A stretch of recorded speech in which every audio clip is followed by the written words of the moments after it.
My name is Barak Yalad, host of the Martial Maze podcast and head instructor of Tenrai Dojo, and you're listening to Root to the Truth. Today's topic, the dojo. In traditional Japanese culture, the dojo represents a sacred place where individuals can engage in the study and practice of combatives, integrating both artistic and scientific disciplines. Regrettably, Westerners often adopt a simplistic view of the dojo, regarding it merely as a physical setting for instruction.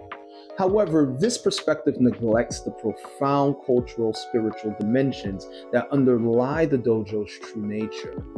To genuinely comprehend the essence of a traditional Japanese dojo, one must embark on a journey of self-discovery, committing to a lifelong path of learning and personal growth.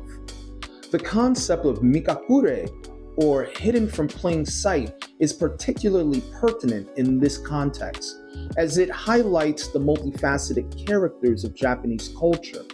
In Japan, there are two sides to everything. You have the emote, what is outside, which is the surface to see, and you have the ura, which is the inside or underneath the surface, the hidden.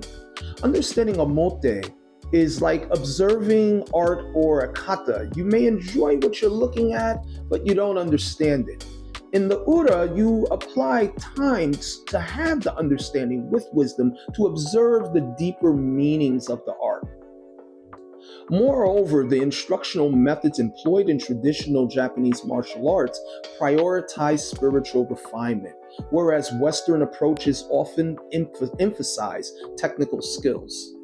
Also, I believe that's because some of us operating dojos is considered to be a business, so technical skills trump spiritual refinement. And for some of us, we don't have the privilege to create our own dojos with certain specifications, so we will take whatever space we can teach the art. And for those of us who are privileged to own a storefront or a home private school like myself, can create a traditional dojo with its distinctive aesthetics reflecting the cultural and spiritual values that inform its practices.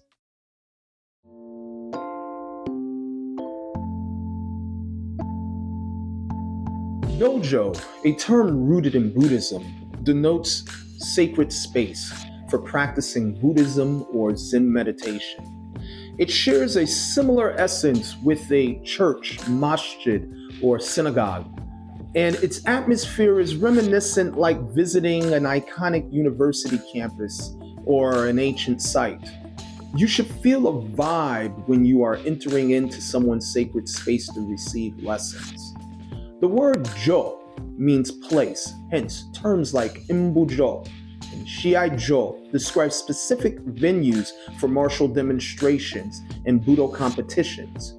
Do means way, implying a discipline or art. Consequently, dojo translates to place of the way. Historically, early samurai trained outdoors known as yagai gecko or no gecko, practicing in the field, or gekko-jo, place of practice. It makes absolute sense because you're training for war. So to train on uneven or different terrain types in different seasons would make you more prepared as a budoka, but with the emergence of dojos, budoka practice indoors during inclement weather, supplementing their outdoor training.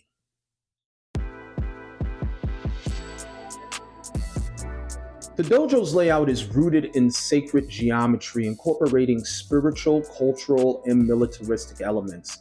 Traditionally, dojos were small, with instructions taking place in intimate groups, not large training halls that most people think of. These were modest wooden structures with hardwood floors, no tatami mats, which was considered a luxury. Students learned to fall on hard surfaces, acknowledging the earth's unforgiving nature. Japanese culture embraced geomancy, studying the earth's magnetic energy, a concept shared in Buddhism and Taoism. The dojo's design corresponds with elemental and cardinal directions. This topic area can get deep, so I'm just gonna give you the condensed version. Upon entering, one faces south, aligned with fire, symbolizing enlightenment. This area is called Shimoza, or bottom seat, marks the beginning of one's journey. The north associates with water, symbolizing keen perception, houses the Shinto shrine, Kamidana. Below it lies the Kamiza, or top seat, reserved for the sensei. The shrine should be the first thing students see upon entry. The east, corresponding with wood, symbolizing virtue and charity, is designated for senior students, Joseki. The west, associated with metal, symbolizes rectitude, is where the junior student sits, is Shimoseki, beginning their journey, focusing on etiquette known as Rishiki, learning how to conduct themselves in the right manner in a hazardous environment. The center of the dojo, aligned with the earth element, symbolizes honesty, where all students converge regardless of rank. Engagement occurs here, with the truth being revealed on the mat. I would also like to make it clear that the shrine is interchangeable between the north and the east. Notably, Gendai schools, known as modern Japanese martial arts schools, may not adhere strictly to this layout. Thank you for listening, and be sure to like, follow, and subscribe to the Martial Maze.